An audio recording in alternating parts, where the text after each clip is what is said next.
Toronto is known for a lot of things. The most reliably disappointing team in Major League Baseball. Swing and a miss!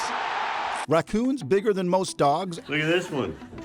And currently, it's at the center of the largest rent strike ever to take place in Canada. The most people here having a very low income. This is Khalil. He and his family have been on rent strike since May 1st to protest a proposed almost 10% rent increase submitted by his landlords. Who do they think they are, Loblaws? I would simply say that our profit levels are reasonable. What Khalil and the other strikers are going through is not uncommon. On any night in Canada, 35,000 individuals are experiencing homelessness. 1.7 million more reside in housing that is unaffordable, overcrowded, dilapidated, or requires having a roommate that does things like this.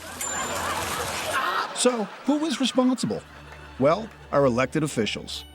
After World War II, Canada developed a national housing program that built 20,000 units of social housing a year. Today, we can't even build one decent place for our Prime Minister. Do you see yourself living there at any point? No, not really. And in 1993, the federal Liberals and the federal Conservatives both killed the program. That's right, the Liberals and Conservatives will fight to the death about what's for lunch, but they have no issue buddying up to usher in the housing crisis. Killing the program allowed investors and developers to take control and supercharge the financialization of the Canadian housing market. We actually found archival footage that shows investors' reaction to the development. So, who are these investors? Well, maybe you. Many pension plans invest in real estate. Take Khalil's apartment, for example. Who owns it? The federally crowned public pension fund that manages the pensions of members of parliament, Supreme Court judges, military officers, and also RCMP officers.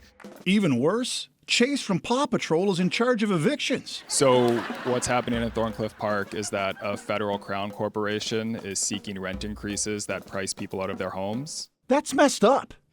Experts say we need to build 3.45 million new homes by 2030. Many folks and policymakers and folks in government are of the mind that we're somehow going to build their way out of this crisis, and I don't necessarily agree. And in Ontario, where the strike is happening, new buildings aren't subject to rent control. And who does that help? So, what do we need? Policies that help us to preserve the existing affordable housing that's in the market. We need activist movements to build up.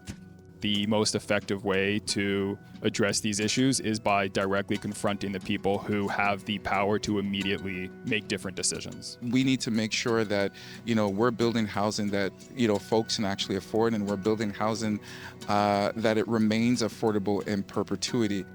Prime Minister Trudeau, what's wrong with you? It could make me cry. What's wrong with you? This is something that we all need to get involved in. If you think it doesn't affect you, it will. Right now, the most vulnerable members of our communities are the ones forced to fight for the rest of our futures. If you're not already involved, be good neighbors and lend a hand. For us people like disability people, disabled people, and people with a low income, big family, they don't have, some of them don't have a job. So where people can go? If you have a pension plan, look into ways in which your money is being used. And November 22nd is National Housing Day. So learn what's happening in your community and how you can help. Because so far, the government solutions, well... Swing and a miss!